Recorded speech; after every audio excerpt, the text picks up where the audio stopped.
स्कुलबाट फारफराक पत्र लिएको भोलिपल्ट असार 2 गतेका दिन म कृषि विकास बैंक भद्रपुरको गेटबाट बिस्तारै भित्र पसेँ।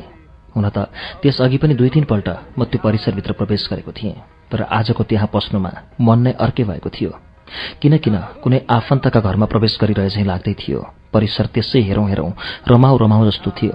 असारको महिना भए पनि वर्षा सुरु भएको थिएन। फुलबारीमा अनेकौं जातका फूलहरू भरिखण्ड फुलेका थिए। एक क्षण उभिएर त्यस बरण्डालाई आँखा रमाउन्जेल हेरिरहेँ। कति राम्ररी सजाइएको स्याहार गरिएको थियो त्यो फुलबारी। त्यहीँभित्र पस्दा मनै अर्कै भएर आयो, हर्क लागेको थियो। आहा, मैले पनि यस संस्थानमा जागिर खान पाउने भएँ। मन त्यसै अक्कासिएको थियो। बिस्तारै कार्यालयको बरण्डामा पुगेर उभिएँ। अरू पनि निकै साथीहरू पहिलेदेखि आएर बेन्चहरूमा बसिरहेका थिए। परिचयको आदान प्रदान भयो। धेरै जसोले मेरो नाम पहिल्यै सुनिसकेका रहेछन्। एक किसिमले अनौपचारिक रूपमा मेरो परिचय उनीहरूले पाइसकेका थिए। हात मिलायौं, खुसी व्यक्त गर्यौं, रमायौं। त्यो एउटा ऐतिहासिक दिन थियो, जुन दिनदेखि हामी 25 जना युवाहरू कृषि विकास बैंकको जीवनमा नयाँ जोश र जाँगर लिएर प्रवेश गरिरहेका थियौं। 25 जना मध्येमा एकजना मेरै नाताकी दिदी पनि हुनुहुन्थ्यो, मनु अधिकारी। बाँकी 24 जना युवाहरूमा धेरैजसो अविवाहित र पहिलोपल्ट जागिरमा प्रवेश गरेकाहरू पनि थिए। उमेरमा मभन्दा साना पनि निकै थिए। पूर्व जागिरको अनुभव बोकेकाहरूमध्ये धेरैजसो शिक्षक पेसाबाट यतातिर आएका थिए। 3 बजेतिर हामीलाई पालैपालो नियुक्ति पत्र दिइयो। नियुक्ति पत्रमै खटाइएको कार्यालय पनि तोकिएको थियो। मलाई जागिर पाएकैमा कता ढलौं कता पोख्यौं भएको थियो। कार्यालय सम्बन्धमा त सोचेकै थिइनँ। केही बाठा साथीहरूले बेलैमा ठाउँ पनि रोज्न ल्याइसकेका रहेछन्। मेरो नियुक्ति पत्रमा शाखा कार्यालय इलाममा खटाइएको उल्लेख थियो। कहाँ परिएला भन्ने पीर परिरहेको बेला इलाम देख्नासाथ खुसीले फुरुङ्ग भएँ। मेरो जीवनको थोरै भए पनि ज्यादै महत्त्वपूर्ण समय बितेको ठाउँ थियो इलाम। इलामको हावा, पानी, माटो, आकाश, डाँडा काँडा, रुखपात सबै आफ्नै हुन् जस्तो लाग्थ्यो। म हर्षित भएँ। माइत जान पाएर रमाएकी चेली झैँ भएँ म पत्र बुझेर। पहाडमा खटाइएकोमा पनि दङ्ग परेको देखेर उनीहरू अचम्बित भए, तर त्यसको रहस्य मैले व्यक्त गरिन। भोलिपल्टदेखि 1 महिनासम्मको सेवा प्रवेश तालिम आरम्भ भयो। भोलिपल्टै गंगा ढुङ्गेल, चन्द्रप्रसाद रिजाल, प्रकाश विष्ट, प्रकाश श्रेष्ठ, मणिराम तिमसिनाहरूसँग घनिष्ठता बढिसकेको थियो। नयाँ परिवेश, नयाँ जागिर, नयाँ साथी, नयाँ अनुशासन। मलाई यी सबै कुरा सपना जस्तो लागिरहेको थियो। दिनको नियमित 5 घण्टा जति एकहोरो बोलिरहनु पर्ने, बस्न नपाए उभिरहनु पर्ने, सदा गज्याङ गुजुङ हो हल्ला तनावमा बित्ने बानी भएको मलाई त्यहाँ सुनसान एकान्तमा एक्लै चुपचाप बसे जस्तो लाग्थ्यो। 1 महिनासम्मको तालिमबाट हामीलाई बैंकको बारेमा सामान्य परिचय, हिसाब राख्ने तरिका, ऋण लगानी प्रक्रिया, तथ्याङ्क राख्ने तरिका, लगानी पूर्व निरीक्षण जस्ता विषयमा जानकारी गराइयो। 1 हप्ता जति विभिन्न कार्यालयहरूमा अध्ययन भ्रमणका लागि पठाउने क्रममा 7 जनाको एउटा टोली बनाएर हामीलाई उपशाखा कार्यालय धरान पठाइयो। जीवनमा पहिलोपल्ट म धरान पुगेँ। अनौठो र रमाइलो ठाउँ थियो धरान। बिस्तारै पहाडतिर उकालिँदै गएको धरानको शहरीकरण बडा मनमोहक र सुन्दर थियो। संयोग नै भन्नुपर्ला। त्यसै महिना हिरा आकाश पनि हिरालाल पराजुलीका नामले कृषि विकास बैंकका कार्यालय सहायक पदमा आयोग उत्तीर्ण गरी काठमाडौँबाट शाखा भद्रपुरमा पदस्थापित भई आइपुगे। म मात्र नयाँ जागिरमा पस्न पाएको सोचिरहेका बेला हिराजी पनि एउटा बैंककै कर्मचारी भएको पाउँदा अत्यन्त हर्ष लाग्यो। उनी पनि ज्यादै खुसी थिए। 2039 सालको असोज महिनामा खेती पत्रिका निकाल्ने सन्दर्भमा एसएल शर्माले पार्नुभएको अप्ठ्यारोको बेला परिचय हुन पुगेका हामीहरू तर चाँडै नै घनिष्ठ हुन पुगेका थियौं। हिरा र मेरा बीचमा एकअर्काका पारिवारिक दुःख सुखका सबै कथाहरूले बार भत्काइसकेका थिए। एकअर्काका जीवनका पीडाहरू सुनाएर पालैपालो हामी रुन्थ्यौं। साहित्यिकता मात्र अब हाम्रो मित्रताको आधार थिएन। हामी वास्तवमा सम्पूर्ण आत्मीय बनेका थियौं। तालिम चलिरहेका बेला असार 25 गतेका राति हिराजी र म भवानी दाइका घरमा भेला भयौं। रातिको खाना खान मलाई भवानी दाइले निम्ता गरेको हुँदा म त्यहाँ पुगेको थिएँ। त्यो रात धेरै बेरसम्म साहित्य सम्बन्धी कुराहरू चले। एक क्षण देवेन्द्रजी पनि आएका थिए। उनी गइसकेपछि मैले भवानी दाइ र हिराजीका समक्ष एउटा साहित्यिक पुरस्कार स्थापना गर्ने सम्बन्धी प्रस्ताव राखेँ। विराटनगरको प्रतिभा पुरस्कार जस्तै जनसहभागिताबाट यदि पुरस्कार राख्न सकिँदैन भने मसँग एकजना व्यक्ति हुनुहुन्छ, उहाँले आफ्ना दिवंगत पूर्वजहरूको नाममा एउटा गुठी स्थापना गरिदिनुहुनेछ। मेरो पुरस्कार सम्बन्धी प्रस्तावलाई उपयुक्त भनी दुवैजनाले स्वीकार गर्नुभयो, तर व्यक्तिको प्रयोजन कतिको उचित होला भन्ने छलफल भयो। मैले भने शनिश्चर्यका ज्योतिष पण्डित दुर्गाप्रसाद खरेक एक समाजसेवी व्यक्ति हुन्। उनले एउटा गुठीको स्थापना गर्ने इच्छा गरेका छन्। मेरो कुरालाई खण्डन गर्दै भवानी दाइले भन्नुभयो, कुनै स्मगलरले अहिले 5 खालको गुठी स्थापना गरी आफ्नो नामको पुरस्कार चलायो भने त्यो पुरस्कार तपाईहरूले लिन सक्नुहुन्छ? हामी भवानी दाइको प्रश्नले नाजवाफ भयौं। उहाँले भन्नुभयो, मेची अञ्चल स्तरीय एउटा पुरस्कार अब हामीले राख्नै पर्छ। विराटनगरको प्रतिभा पुरस्कार पूर्वाञ्चल स्तरीय छ। हाम्रो मेची अञ्चल स्तरीय पुरस्कार भयो भने पुरस्कारको एउटा श्रेणी भन्दछ, तर हामीले राख्ने पुरस्कार कुनै व्यक्तिगत लगानीको होइन। यसमा सामूहिक जनसहभागिता हुनुपर्छ। सर्वप्रथम साहित्यकारहरूबाट यो गुठीका लागि आर्थिक सङ्कलनको प्रारम्भ गर्नुपर्छ। प्रत्येक लेखकले 1 वर्षसम्मको दिनको 1 कप चिया सो गुठीलाई चन्दा दिनुपर्छ। उहाँको प्रस्ताव हामीलाई मन पर्यो। तत्काल एउटा कागजमा लेखकहरूको अभिलेख तयार गर्यौं। त्यसबेला 1 कप चियाको मूल्य 50 पैसा थियो। एकजना लेखकका भागमा वर्षमा 180 रुपैयाँ पर्थ्यो। बढीमा जति दिन सक्ने प्रावधान बनायौं। यो खाका तयार गर्दा रातको 12 जति बजिसकेको थियो। पुरस्कारको नाम भवानी दाइले नै महानन्द सापकोटाको स्मृतिमा रहोस् भन्दै महानन्द पुरस्कार राख्नुभयो। भोलिपल्ट बिहानै उठेर चन्द्रगढीतिर लागे। त्यसै दिन भ्रमणमा धरानतिर गइयो र फर्किँदा असार बितिसकेको थियो। श्रावण 5 गते म जागिर खाने सिलसिलामा इलामतिर लागे। 7-8 वर्षको अन्तरालमा इलाममा खासै फरक परेको थिएन। केही घरहरू बनेका थिए।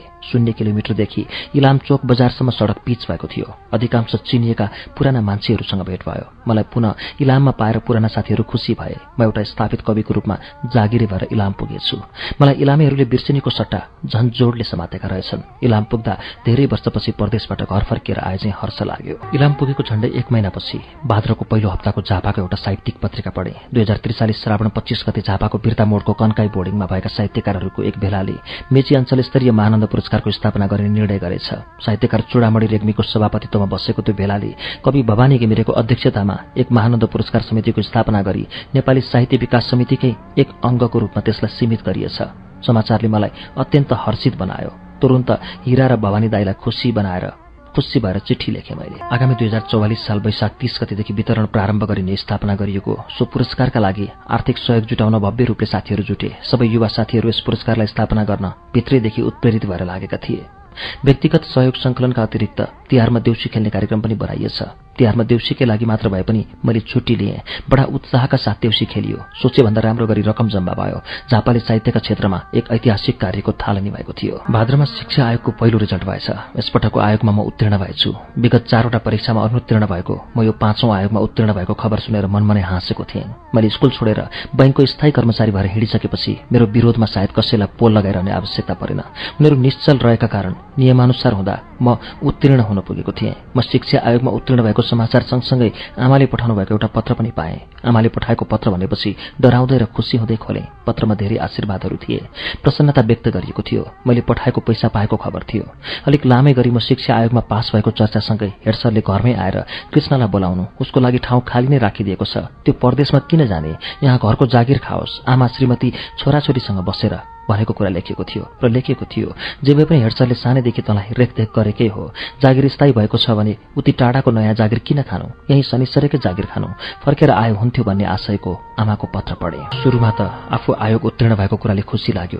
आमाले र हेडसरले भनेका कुरा राम्रा र व्यवहारिक जस्ता पनि लागे। तर तुरुन्तै अर्को मनले भन्यो, म त हिँडिसकेको मान्छे, धेरै ओर आइसकेको मान्छे, तुरुन्तै कसरी पछि फर्किनु, उल्टा पाइला किन चाल्नु। दोस्रो पल्ट झण्डै 8 वर्षपछि म एउटा कर्मचारीका रूपमा इलाममा पुग्दा इलामको मेरो पुरानो परिचित समाजमा धेरै परिवर्तन आएको थियो। क्याम्पसमा हामीलाई पढाउने सरहरू पनि कति बाहिर गइसकेका थिए। चिने जानेका पुराना साथीभाइहरू इलाम छोडेर बाहिर गएका थिए। नयाँ कार्यालयको जागिर मलाई व्यवस्थित हुन निकै अभ्यास गर्नु पर्यो।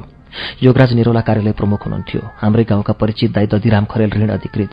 अरू सबैसँग नयाँ परिचय गरियो। अनेकौं आयोगहरूमा परीक्षा दिँदा बल्ल बल्ल 14औं पल्टको आयोगमा उत्तीर्ण भएर मैले यो जागिर पाएको थिएँ। कार्यालयको नीति नियम र अनुशासनबारे म ज्यादै सतर्क थिएँ।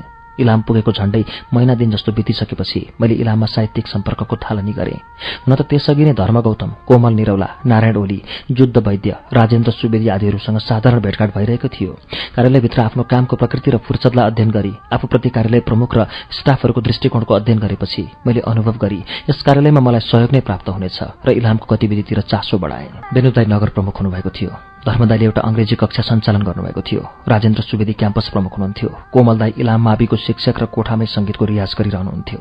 नारायण ओली तबेला वादकमा एक सिद्धहस्त कलाकार भइसकेका थिए। इलाममा प्रशस्त साहित्यिक र कलाकर्मीहरू एकै ठाउँ भएर पनि त्यहाँ कुनै संगठित रूपमा कामहरू हुन सकेको थिएन। नवीन घिमिरे जस्ता कवि, एलडीओ र लोकप्रसाद आचार्य जस्ता कवि योजना अधिकृत रहेको इलाममा तर साहित्यिक वातावरण सुनसान थियो। वर्षमा 1-2 पल्ट राष्ट्रिय पर्वहरूमा नगरपालिका वा जिल्ला पञ्चायतले आयोजना गर्ने कार्यक्रमहरूमा कविता सुनाउने बाहेक अरू कुनै गतिविधि रहेनछ। झापाली साहित्यिक गतिविधिमा निकै चहल पहल गरिसकेको, संस्थागत र रचना क्षेत्रमा पनि राम्रै परिचय बनाइसकेको, भोग कविता आन्दोलनलाई निकै चर्काई अघि बढेको मेरो सम्बन्धमा इलामका धेरै साहित्यमा रुचि राख्नेहरूलाई थाहा रहेछ। त्यहाँ मलाई हेर्ने दृष्टिकोण नै अलिक फरक नै थियो। मलाई कर्मचारी भन्दा पनि साहित्यिक भनेर नै बढी चिन्ता रहेछन्। लाग्यो यसै प्रभावबाट मैले जरा र पात फाल्नुपर्छ। अनि इलामका पुराना साथीहरूका माध्यमबाट नयाँ साथीहरूको खोजी गर्न थालेँ। यसरी खोजी गर्दै जाँदा पुराना साथीहरू महेश बस्नेत, हिरालाल कर्मचार्य, अर्जुन श्रेष्ठ, डम्बर पहाडी, धर्म गौतम, हिमालय कर्मचार्य, बेनुप ओली आदिहरूसँग सरसल्लाह भयो। नयाँ भाइहरू मसँग स्वयं परिचय गर्न आउन थाले। धीरेन चेम्जोङ, विष्णु निष्ठुरी, मंगेश दिपबिम, होम भट्टराई, शिशिर खरेल आदि नवपरिचित साथीहरूसँग पनि अनौपचारिक कुराहरू हुन थाले। मलाई इलाममा बिहान बिहान बेलुकाको समय कटाउन असजिलो हुन छोड्यो। कोठामा एकजना ऋण सहायक कर्मचारी साथी नै सहयोग थिए। उमेरमा मभन्दा 3-4 वर्ष कान्छै भए पनि भर्खरै बीएससी एजी गरेर ऋण सहायक पदमा नियुक्ति लिई इलाम आइपुगेका थिए। कमलेश तिवारी नाम गरेका ती मित्र मेरा यति घनिष्ठ भए पछि हामी सहोदर दाजुभाइ जस्तै भयौँ। उनी मलाई कोठामा कुनै काम गर्न दिँदैनथे। कार्यालयमा उनी मभन्दा एक तह माथिको कर्मचारी भए पनि एउटै फाँटमा काम गर्थ्यौँ। हल मिलेको थियो। किसानहरू खुसी थिए। कार्यालय प्रमुख प्रसन्न थिए। तिवारीजी ऋण विश्लेषण गर्ने, माइनट गर्ने आदि गर्थे। म तमसुक बनाउँथेँ। हरिहर प्रसाद चौधरी अर्का पुराना ऋण सहायक थिए त्यहाँ। उनीबाट हामीले काम सिक्यौँ। मैले तिवारीलाई पनि साहित्यतर्फ डोर्याउन खोजेँ, तर उनी प्राविधिक मान्छे, त्यता आउन सकेनन्। लेख्न नसके पनि राम्रो साहित्यिक पाठक भए। साहित्य सम्बन्धी छलफलहरूमा भाग लिने, मेरा रचनाहरूको समीक्षा गर्ने, मलाई लेख्नका लागि विषयहरू दिने गर्थे। हाम्रो मित्रता कर्मचारीहरूबीच एउटा नमुना जस्तै बन्यो। जुन दिन हामी एउटा डेराका सहवासी भयौँ, इलाम नछोडेसम्म त्यो कायम रह्यो। खास गरी नयाँ कवि भाइ बहिनीहरूसँगका लागि इलामको एउटा कार्यक्रम मलिलो बन्यो। उनीहरू हरेक हप्ता कम्तीमा एउटा नयाँ कविता लेख्न थाले। हरेकपल्ट राम्रा र परिष्कृत कविता आइरहन थाले। त्यसबेला मुक्तक साह्रै लोकप्रिय थियो। चोटिला मुक्तकहरू आइरहन्थे। राजेन्द्र सुवेदी, जुद्ध वैद्य, रणबहादुर कार्की आदिहरू नियमित नभए पनि धर्मदाय र म भने नियमित थियौँ। भेला भएका साथीहरू हाम्रो प्रतीक्षा गरिरहन्थे। नयाँ पुस्तामा सबैभन्दा सक्रिय भएर लागेका थिए विष्णु निष्ठुरी, विमल वैद्य र धीरेन चेम्चोङ। विष्णु निष्ठुरीको हाम्रै अफिसको छेउमा एउटा चिया, नास्ता, खाना आदिको होटल तथा लज थियो।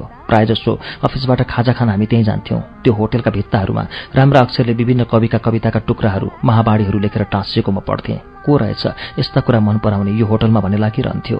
एउटा युवक गल्लाको छेउमा बसेर केही पढिरहेको, लेखिरहेको पनि देखिन्थ्यो। म नास्ताको पैसा तिरेर बिस्तारै निस्कने गर्थेँ। एक दिन त्यस युवकले मलाई भन्यो, दाइले म राम्ररी चिन्छु। तपाईँका लेख रचनाहरू म जहाँ भेटे पनि पढ्छु। तपाईँका कविताहरूले हामी यहाँका नयाँ लेख्ने साथीहरूलाई धेरै प्रभाव पारेको छ। तपाईँ इलाम आउनुभएको सुनेर हामी एक दिन तपाईँसँग भेट्ने विचार गरिरहेका छौँ। उनले आफ्नो बारेमा यस्तरी कुरा फरर भनेको सुनेर म खङ्ग्रङ्ग भएँ। मैले तिनीसँग परिचय नगरेको, ती भित्ताका कुरा पढेर पनि त्यसका बारेमा जानकारी लिन नखोजेको सम्झेर मनमनमा दिक्क लाग्यो। औपचारिक परिचयपछि थाहा भयो तिनको नाम थियो विष्णु निष्ठुरी। मैले भने माफ गर्नुहोस् भाइ, म अलिक अन्तर्मुखी छु। हतपत आफै अघि सरेर कसैसँग परिचय गर्दिन। यो मेरो कमजोरी हो, नराम्रो बानी पनि हो, तर यसलाई सुधार गर्न सकेको छैन। तपाईँले आफै परिचय गरेर मलाई सजिलो बनाइदिनु भयो। मलाई पनि इलाममा एक्लै दिक्क लागिरहेको छ। त्यस्ता साथीहरूसँग परिचय गराउनुहोस्। अनि लगत्तै विष्णु निष्ठुरीको सक्रियतामा इलामका नयाँ साहित्यिक भाइहरूसँग परिचय र सम्पर्क बढेको थियो। त्यही नयाँ जमातलाई लिएर नगरपालिकामा हुने साहित्यिक गतिविधिमा सक्रिय हुन थाल्यौँ। छुट्टै अलग्गै कार्यक्रम गर्दा प्रशासनको नजरमा अप्ठ्यारो पर्ला भनी नगरपालिकाको ब्यानरको प्रयोग गरिएको थियो। इलामको वातावरणलाई साहित्यिकता प्रदान गर्न त्यसले ठूलो मद्दत गर्यो। प्रशासनको पनि अप्रत्यक्ष सहयोग नै थपिँदै थियो। खास गरी एलडीओ नवीन घिमिरे र योजना अधिकृत लोकप्रसाद आचार्यको सद्भावनाले प्रशासन सकारात्मक बनेको थियो। यस्तै बेलामा असारको महिनामा एक दिन मैले हिलोमा तर्किँदै फड्किँदै ओह्रालो झर्दै गरेको देखेँ टाढाबाट भरत भुर्तियाललाई। विद्यार्थी आन्दोलनका बेला 2036 सालदेखि उनलाई मैले राम्ररी चिनेको थिएँ। मेरो चिनाइ तर एकतर्फी थियो। उनले मलाई राम्ररी चिनेका थिएनन्। शरीरले, नामले चिनेकै भए पनि त्यति ठम्याइएका रहेनछन्। 2034 सालको उषा पत्रिकामा छापिएको उनको कविता र साहित्यालोकको कविता अङ्कमा प्रकाशित पट्यास पट्यास शीर्षकका 2 कविताबाट म अत्यन्त प्रभावित भएको थिएँ। साह्रै राम्रा मुक्तकहरू लेख्ने मभन्दा जेठो भरत भुर्तियाल साहित्यिक क्षेत्रमा पनि स्थापित नाम थियो। पछ्याउँदै गरेर रोकेँ। भेट भयो, कुरा भयो। परदेशमा यो भेट आत्मीय बन्यो। केही दिनमै भरत भुर्तियाल र म वर्षौं पुराना घनिष्ठ मित्र चाहिँ भइसकेका थियौँ। भरतदाईसँगै अर्को केशव अधिकारी पनि थिए। उनीहरू दुवै कानून व्यवसायीका रूपमा इलाममा फर्म चलाउने सिलसिलामा आएका रहेछन्। अब मलाई फुर्सदको समय कटाउन आफू समानको बौद्धिक र रुचि मिल्दो साथी प्राप्त थियो। भरतदाई र म प्रत्येक दिन साँझसँगै हुन्थ्यौँ। देशको राजनीति, साहित्य, दर्शन, अध्यात्म आदि अनेक विषयमा कुरा गर्थ्यौँ। उनले आफ्नो जेल जीवनका रोचक प्रसङ्गहरू सुनाइरहन्थे। प्रजातान्त्रिक आन्दोलनका सन्दर्भमा 2042 सालमा भएको नेपाली कांग्रेसको सत्याग्रहताका काठमाडौँमा लामो समय जेल बस्दाका अनुभवहरू सुन्दा मलाई बडा आदर गर्न मन लाग्थ्यो। तर उनी झापाबाट त्यसै निराश जस्तो भएर आर्थिक अभावले ग्रसित भएर व्यवस्थित रोजगारीको खोजीमा इलाम पुगेका रहेछन्। भरतदाईको पारिवारिक अवस्था पनि बडा पीडापूर्ण थियो। आमाको आत्महत्याले उहाँमा साह्रै नै नराम्रो प्रभाव परेको थियो। आर्थिक अवस्था राम्रो थिएन। राजनीतिक चेतनाको थिचाइले जागिर नखाने मानसिकता बोकेको उनलाई वास्तवमा हातमुखकै समस्याले ग्रस्त बनाएको थियो। विवाह गरिसकेको र छोरीहरू जन्मिसकेका थिए। झापा रहेर विवेचना, साप्ताहिक विचार आदि पत्रिकाहरूमा लेख्ने काम गरे। अनि ती पत्रिकाहरूले चित्त बुझ्दो जागिर दिन सकेका थिएनन्। देशको राजनीतिक परिस्थिति भावनात्मक रूपमा आफ्नो विपक्षमा भएको लाग्थ्यो। मैले बैंकको राम्रो जागिर पाएकोमा उनले खुसी व्यक्त गरे। इलामको यस भेटघाटले भरत भुर्तियाल दाई र ममा बनेको घनिष्ठता साह्रै कसिलो भएर गयो। एकअर्काका रचनाहरू सुनाइन्थे, तर साहित्यिक हिसाबले म व्यवस्थित र सम्पन्न थिएँ। धेरै सामग्री लिएर बसेको थिएँ म। एउटा साहित्यिक कार्यक्रममा मैले जबरजस्ती भरत दाईलाई प्रमुख अतिथि बनाएँ। त्यही न्युमा मैले उहाँको परिचय गराए। इलामी साहित्यकारहरूका बीच धर्मगौतम र भरतदाईको पुरानै मित्रता छँदै थियो। इलामको व्यवस्थित साहित्यिक समाजमा प्रवेश भएपछि भरतदाईमा पनि केही परिवर्तनहरू, केही जाँगर र उत्साह जस्तो देखा पर्दै गयो। उनमा हुर्कन लागेको निराशा बिस्तारै अस्ताउँदै गयो। नयाँ नयाँ कविताहरू, मुक्तकहरू लेख्न व्यस्त हुँदै गए। 2043 साल पुसमा झापाबाट भवानी दाईले लेखेको एउटा पत्र पाएँ। त्यो पत्रमा लेखेको थियो, सृजनशील साहित्य समाज काठमाडौँले झापाली 10 जना कविहरूलाई काठमाडौँ भ्रमणका लागि निम्ता गरेको छ।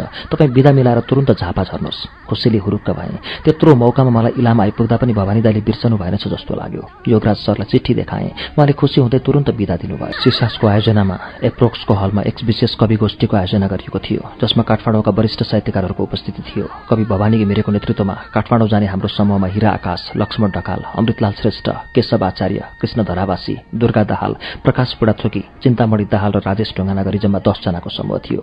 यो काठमाडौँ यात्राले ममा ठूलो ऊर्जा भरिएको थियो। ठूला ठूला साहित्यिक महारथीहरूसँग भेट भएको थियो। दोहोरिएर भेट भएको थियो डाक्टर रामदयाल राकेशसँग। सबैभन्दा ठूलो स्वागत गर्नुभयो कविवर केथारमान व्यथितले। उहाँले आफ्नै घरमा निम्ता गरेर नास्ता खुवाई कविता सुनाउनु भयो। मन्जु काँचुली र बेन्जु शर्माहरूले घरमै स्वागत गर्नुभयो। धेरै साहित्यिकहरूका घरमा पुगियो। कवि द्वारिका श्रेष्ठको आफ्नै होटल रहेछ। एक रातको खानाको निम्ता त्यहाँ थियो हामीलाई। एउटा लामो टेबलका वरिपरि भएर बस्यौँ। सबैभन्दा पर सबैले देख्ने गरी टेबलको मुखमा हुनुहुन्थ्यो कविवर केदारमान व्यथित। टेबलमा फलफूल, सलाद सजाइएको थियो। एक-एकवटा रहर लाग्दा हेरिरहँ जस्ता सिसाका ग्लासहरू अगाडि राखियो। प्रत्येक ग्लासमा बोतलबाट तिरिक सग्लो पानी जस्तो तरल पदार्थ खन्याइयो। त्यसमाथि आफ्नो खुसीले पानी थप्दै पालै पालो सबैले पिउन थाले। आफूले जीवनमा कहिले नपिएको त्यस पदार्थलाई के गर्ने जस्तो लागिरहेका बेला भवानी दाईले कविजी त्यसलाई स्वागत गरौँ भन्नुभयो। बिस्तारै उठाएर मुखमा पुर्याए। आमामामा कस्तो पोल्ने रहेछ। पानी हाल्नुपर्छ भने छेउमा अमृतजी हुनुहुन्थ्यो। उहाँले पानी मिसाइदिनु भयो। बिस्तारै खाइसके। अरू साथीहरूले बोतल घुमाई थपी पिए। तर मलाई भने त्यतिले नै काण्ड पुराइसकेको थियो। खलखल पसिना आउन थाल्यो। तिरमिर हुन थाले आँखा। खाना धेरै खान सकिन। उठियो। ओहो, खुट्टा के भएका? भनेका ठाउँमा त ती टेकिँदैनन्। पर कतातिर जानु भन्छन्। मनमा पहिलादेखि बसेको धक पुग्दै जान थाल्यो। त्यहाँ उपस्थित मान्छेहरू मलाई साना साना जस्ता लाग्न थाले। यी को हुन् र म र यीमा के फरक जस्ता भावनाहरू पलाउन थाले। मैले डाक्टर रामदयाल राकेशलाई ग्याममा अँगालो हालेर गफ दिन थालेछु। अमृतजीले परबाट आएर छुट्याएर लाँदै गरेको सम्झना छ। जीवनमा पहिलोपल्ट मैले रक्सी पिएँ। देशका ठूला मान्छेहरूको ठूलो संगतमा। आजसम्म त्यसलाई नछोएको र त्यो नराम्रो वस्तु हो भनी दुत्कारिएको पदार्थ केदारमान व्यथितलाई साक्षी राखेर मैले मुखमा हालेँ। भवानी दाईको अनुमति लिँदै मेरो व्रत तोडियो, सत डग्यो, म बिटुलो भएँ। मेरो सिल्ट तोडियो। अब मैले जीवनमा कहिले पनि रक्सी पिएको छैन भन्न नपाउने भइसकेको थिएँ। भोलिपल्ट बिहान बिउजदा टाउको भारी भएको थियो। जीवनमा पहिलोपल्ट काठमाडौँ टेकेको मैले, तर आफ्नो खुसीले कहीँ पनि घुम्न पाइनँ। फर्किनुभन्दा अघिल्लो एक दिन सबैले आफ्ना व्यक्तिगत कामका लागि स्वतन्त्र हुने निर्णय गरे। म पनि दुबछुरसँग उनको डेरा सानेपातिर लागेँ। दुबछुर साह्रै खुसी भएका थिए म काठमाडौँ पुगेकोमा। त्यस सिसासको कार्यक्रममा उनी निकै खटिरहेका थिए। त्यस गोष्ठीमा मैले पर्खाल शीर्षकको कविता सुनाएको थिएँ। जगदीश शमशेर राणाले त्यस कविताको निकै तारिफ गर्नुभएको थियो। म फुरुक्क परेँ। दुबसुली मलाई भोलिपल्ट दिनभरि काठमाडौँ घुमाए। पशुपतिनाथ, गुह्येश्वरी, चिडियाघर, हनुमान ढोका आदि गलेर लखतरान परि फर्कियौँ डेरा। त्यसबेला उनी स्थानीय विकास मन्त्रालयमा खरदारको जागिर खान थालिसकेका थिए। भाइ चक्र पनि सँगै थियो। अर्थात् त्यो एक दिन र एक रात दुबसु र मैले कति वर्षदेखिका हाम्रा कुरा गरिसकेका थियौँ। काठमाडौँमा आएर उनले गरेका सङ्घर्षका कथाहरू आफै उपन्यास जस्ता थिए। साहित्यिक क्षेत्रमा उनले आफूलाई स्थापित गर्न गरिरहेको सङ्घर्ष अर्कै उचाइमा थियो। झापाबाट काठमाडौँ आउँदा मैले विष्णु विभु घिमिरेको नाममा दुबसुको परिचय गराउँदै एउटा पत्र लेखेको थिएँ। त्यस पत्रलाई विभु दाईले अत्यन्त महत्त्वका साथ लिनुभएछ। उहाँले दुबसु एउटा सानो विद्यार्थी भए तापनि साथीभाइकै जस्तो व्यवहार र माया गर्नुभएछ। आहा, म जस्तो मान्छे पनि काठमाडौँ आउन पाएँ। साहित्यिक क्षेत्रमा लागेकोबाट प्राप्त सबैभन्दा ठूलो भौतिक उपलब्धि त्यो थियो मेरा निम्ति। एक हप्ताको काठमाडौँ यात्रा हामी झापालीका लागि ज्यादै ऊर्जाशील थियो। काठमाडौँबाट झापा फर्किँदा हामीलाई ठूलै कवि भइसकेको जस्तो भ्रम परिसकेको थियो। म कर्मचारीका रूपमा इलाम पुगेको भए तापनि इलाममा कसैले मलाई कर्मचारी मानेनन्। म इलामकै परिवारभित्रको भइसकेको थिएँ। मलाई इलाम परदेश हो जस्तो पनि कहिले लागेन। कार्यालयभित्र कार्यालय समयमा म पूर्ण कर्मचारी थिएँ। कार्यालयको कामलाई मैले मेरा बाह्य गतिविधिबाट कहिल्यै प्रभावित गरिनँ। तर कार्यालय समय बाहेक म अरू बेला कर्मचारी हुन पनि सकिनँ। कार्यालय छुट्टीपछि साथीहरू कोही गेस्ट रुममा बसेर तास खेल्ने, कोही भट्टीतिर बसेर रमाइलो गरी बिताउँथे। मैले जीवनमा रक्सी नै खाइन भन्ने होइन। मेरो मुखमा पहिलो थोपा रक्सी पर्यो सिसास कवि गोष्ठीमा काठमाडौँ जाँदाको द्वारिका श्रेष्ठको पाहुना बनेका दिन। थोरैले नै म मातेको थिएँ। त्यो मङ्सिरको कुरा थियो। लगत्तै त्यसैको पौष महिना 2043मा भएको कार्यालयको अर्धवार्षिक खाताबन्दीको भोजमा मैले मर्ने गरी रक्सी खाएछु। हाम्रो कृषि विकास बैङ्कको प्रत्येक खाताबन्दीमा कर्मचारीलाई भोज खर्च भनी प्रति व्यक्ति 30 रुपियाँ बजेट दिएको हुन्थ्यो। त्यस बजेटमा यताउताबाट अलिअलि थप गरी राम्रै भोज खाने चलन हुन्थ्यो। हुन्छ, आषाढ मसान्तको भोज त पूर्व सेवाकालीन तालिमकै अवस्थामा अञ्चल कार्यालय भद्रपुरमै खाइएको थियो। फिल्ड कार्यालयको त्यो पहिलो खाताबन्दीको भोज थियो मेरो लागि। भर्खरै 1 महिना अघि मात्र काठमाडौँमा मातेको अनुभव थियो, तर मैले त्यहाँ पिउन मानिरहेको थिएन। त्यस भोजमा एलडिओ नवीन घिमिरे, योजना अधिकृत लोकप्रसाद आचार्य लगायतका अन्य कार्यालयका पाहुनाहरू पनि थिए। साँझ झण्डै 7 बजेतिर भोज प्रारम्भ भएको थियो। बिहानदेखि नै साथीहरू खाना बनाउने र साधन जुटाउन व्यस्त थिए। मैले पिउन नमानेपछि प्रबन्धक योगराज निरोलाजीले भने, हुन्छ धरावासीजी, बियरले केही गर्दैन, लिनुहोस् न 1 प्याक। साथीहरूले कर गरिहाले। अरूले पनि हो लिनुहोस्, बियर लिनुहोस् भनेर उक्साए। सोचे विषय त होइन होला नि, सबैले पिइरहेका छन्, जे त होला भनेर 1 ग्लास बियर थापे। त्यसअघि बियर भन्ने पनि एक थोपो चाखेको थिएन, तर भन्थे बियर भनेको त विदेशमा पानीकै सट्टा खान्छन्, यो त्यस्तो कडा अल्कोहोलिक हुँदैन। भोज सुरु भयो। खाने खाँदा छन्, पिउने पिउँदा छन्, थप्ने थप्दा छन्। बिस्तारै भोज नयाँ वातावरणमा प्रवेश गर्दै गयो। थाहै भएनछ खाने र गफ गर्ने सुरुमा मैले त कति गिलास बियर सकेछु, तर मलाई लागिसकेछ। त्यसै बेला नवीन दाइले भन्नुभयो, ल अब धरावासीजीले मुक्तक सुनाउनुहुन्छ। म जुरुक्क उठेर मुक्तक भन्न थालेँ। मनमा डर, त्रास, धक भन्नु केही थिएन। भित्र कहाँ कहाँ दबेर रहेका विचारहरू पनि थाम्नै नसक्ने गरी मुखबाट पाखा निस्कन खोज्दथे। मैले कतै भन्न नसकेको कडा राजनैतिक व्यङ्ग्यका मुक्तकहरू पनि त्यहाँ भन्न थालेछु। मेरा मुक्तकहरू सुनेर ताली बजेका बजे थिए। म भनिरहेको थिएँ, मेरा ग्लासमा भरिरहेका थिए, म पिइरहेको थिएँ। पछि नवीन दाई, लोकप्रसाद दाईहरूले पनि त्यस्तै जोसिला मुक्तकहरू सुनाए। वातावरण साहित्यिक रहेसम्म मलाई होस थियो। त्यसपछि मलाई कुनै कुराको होस रहेन। भोलिपल्ट बिहान बिउँझदा म कोठामा थिएँ। टाउको फुट्ला जस्तो भएर दुखेको थियो। घाँटी सबै चिरिएको थियो। पेट दुखिरहेको थियो। उठेर बाहिर निस्केँ। खुट्टा राम्रो भनेको ठाउँमा टेकिँदैन थिए। पेट हुँडलिएर आयो। उल्टी गरेँ। बिसा लागे जस्तो भयो। पाइखाना गएँ। पखाला चल्यो। त्यसपछि झाडाबन्दाको सिलसिला प्रारम्भ भयो। अफिस जान सकिनँ 3 दिन जति। अफिस नगएपछि साथीहरू कोठामा हेर्न आए। मेरो बिजोग थियो। 3 दिनपछि तङ्ग्रिँदै अफिस पुगेँ। त्यसपछि थाहा भयो, केही साथीहरूले भने, तपाईँ धन्न बाँच्नु भएछ, त्यो दिन त तपाईँलाई भयङ्कर ककटेल गराइएछ भुलले। पहिला बियर पिउनु भएको थियो, पछि इग्रेन थपिएछ। इग्रेन सकिएपछि लोकल ठर्रा खनाइएछ। जे आउँथ्यो तपाईँ पिउँदै जानुभएछ। सधैँ पिउनेलाई त ककटेलले खत्तम गर्छ, तपाईँ त झन् कहिल्यै नपिउने मान्छे। त्यो सुनेपछि पो डरले म थर्र कामेँ। मनमा लाग्यो, केही गरी म मरेको भए पनि रक्सी पिएर मरेको हुन्थ्यो म। छी, कस्तो नराम्रो समाचार बन्ने रहेछ। नराम्रो हो भन्ने जान्दा जान्दै कसैले उक्साउँदैमा मैले किन खानु त? आत्मबल पो चाहिन्थ्यो, सुनिर्णय पो हुनु पर्थ्यो। त्यही नै मेरो रक्सी पिएको अन्तिम घटना पनि थियो। तर त्यो दिनको रक्सीले मेरो शरीरमा धेरै नराम्रो असर पार्यो। त्यही न्युले मलाई अल्प रक्तचापको समस्या उत्पन्न भयो। हरि काफ्लेका घरमा हाम्रो डेरा थियो। 3वटा कोठा भएको एउटा अलग्गै घरमा हामी बस्थ्यौँ। उत्तरपट्टिको कोठामा मेरै स्टाफहरू थिए, पद्मविक्रम लावती र देवी बहादुर बुढाथोकी। दक्षिणपट्टिको कोठामा हुनुहुन्थ्यो इलाम क्याम्पसका प्राध्यापक नृसिम्ह खत्री। उत्तरपट्टिको कोठामा बस्ने साथीहरू दुवैजना होटलमा खाना खान्थे। खाना खाइवरी आउँदा प्राय ढिलै आउँथे। खाना खानु अघि केही रक्सी पिइरहेका हुन्थे। उनीहरू त्यस्तो लेखपढ गर्दैनथे। फुर्सदमा उज्यालोमा तास खेल्ने, साँझमा रक्सी खान्थे, बेलुका भात खान्थे र कोठामा आएर शान्तसँग सुत्थे। उनीहरूबाट कुनै अवरोध थिएन। साह्रै मिलनसार थिए। एकमत हुन्थ्यो। मलाई उनीहरू भन्थे, तपाईँ विद्वान हुनुहुन्छ, ज्ञानी हुनुहुन्छ, हामी पो काम नलाग्ने भयौँ, तर तपाईँलाई हामीले के सहयोग गर्नुपर्छ त्यो भन्नुहोला। वास्तवमा साह्रै सहयोगी थिए साथीहरू। मेरा संरक्षक नै थिए। कुनै पनि अप्ठ्यारामा सबै कुरा बिर्सन तयार हुन्थे। लावतीजी सोझो र झ्वाक्की थिए।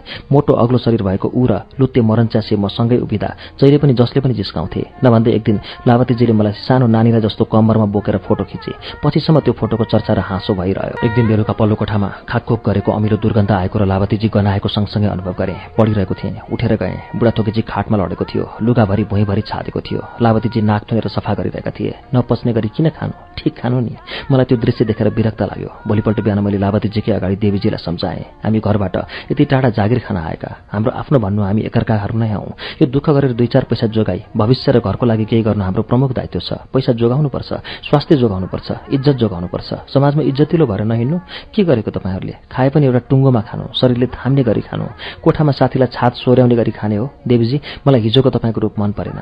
मेरो कुरा दुवैजनाले चुप लागेर सुनिरहे। देवी बुढाथोकी भनेको मेरो विद्यार्थीकालको साथी वीरबहादुर बुढाथोकीको भाइ भएको हुनाले म उनलाई दाजुको हक जाहेर गर्न खोज्थेँ। उनले पनि मलाई त्यो हक दिन खोज्थे। अनि वीरबहादुरले लिम्बुकी छोरी बिहे गरेको हुँदा लावतीजी र बुढाथोकी बीच सोल्टीको नाता थियो। मैले त्यो बिहान सम्झाएको कुरा सबैले गम्भीर भएर सुनिरहे। त्यो दिनदेखि लगातार 3-4 दिनसम्म दुवैजनाले रक्सी खाएको मैले चाल पाइनँ। तास पनि खेलेन उनीहरूले। बेलैमा डेरा आउने, किताब पढ्ने गर्न थाले। मलाई खुसी लाग्यो। साथीहरूमा आमूल परिवर्तन भएको थियो। एक दिन देवीजी बेलैमा कोठामा आएर पढ्न थालेका थिए। प्राइभेटबाट जाँच दिनु पर्यो भन्ने सोच्न थालेका थिए। म मेरै कोठामा बसेर लेखिरहेको थिएँ। तिवारीजी फिल्ड गएको बेला थियो। पल्लो कोठाको शान्त वातावरणमा एउटा आँधी पसे जस्तो भयो। उछिट्टिएर देवीजी मेरो कोठामा पसेर भित्रबाट चुकुल लगाए। मैले कुरो बुझिनँ। उनले भने, लावतीजी पुरा मातेर आएको छ, म यहाँ छु नभन्नु। पल्लो कोठामा लावतीजी एक्लै कराउन थाले। देवीजी कोठाबाट भागेकोमा उनी रिसाएका थिए। उनी बोलिरहेका थिए, ऊ मातेर आएर कोठामा छाद्दा पनि मैले चाहिँ उसको छाद सोरेँ, तर म मातेर आउँदा भने ऊ कोठाबाट किन भाग्ने? के मैले यहाँ छादेको छु र? रक्सी नै खान नजानेले किन रक्सी खानु? खाएर छादिन्छ भने किन खानु? ठिक्क खायो भने मातिन्छ, छादिँदैन। लावतीजीका कुरा मलाई सुन्न रमाइलो लाग्दै थिए, तर उनी क्रमशः रिसाउँदै जाँदै थिए। एकछिनदेखि झ्वारझ्वार केही चाते जस्तो सुनियो। भन्दै थिए, लौ खा, मलाई मातेको देखेर भाग्छस् नि। उनले टेबल खाटतिर पनि ठाकठुक पारे जस्तो गर्दै थिए। एक क्षणमा मलाई बोलाउँदै भने, हेलो भट्टराईजी, यहाँ आऊ, कुरा गरौँ। मलाई मातेको लावतीजीसँग फस्न मन थिएन। मैले उनले एक दुईपल्ट बोलाउन्जेल नसुने जस्तो गरेँ। म नबोलेको उनलाई मन परेनछ। ढोकामा बाहिरबाट एक लात्ती हान्दै भने, पढन्ता भएको, विद्वान भएको, छिटो बाहिर निस्क, म मातेको छु, आऊ मलाई सम्झाऊ। लावतीजीको कुरा सुनेर मलाई रमाइलो लाग्यो, हाँसो पनि उठ्यो, तर म बाहिर निस्किन। उनी झन् रिसाए। बुढाथोकी माद्दा चाहिँ सम्झाउने, म माद्दा नसम्झाउने, तिमीहरू छेत्री बाहुन मिलेका, मलाई लिम्बू भनेर हेपेको, लौखा भन्दै उनले कपडा च्याति जस्तो गर्न थाले। लावतीजीले गलत अर्थ लगाउन थालेपछि म निस्केर उनको कोठामा गएँ। उनले खुकुरीले टेबल क्लोथ काटेर टुक्रा टुक्रा पारिसकेका थिए। मैले भने, लावतीजी, म एउटा जरुरी लेख लेख्न व्यस्त थिएँ, अब आएँ, लौ भन्नुहोस्। हो, यसरी आउनु भनेको, लौ बस, अब कुरा गरौँ। म लावतीजीको छेउमा बसेँ। उनले भने, लौ मलाई सम्झाऊ।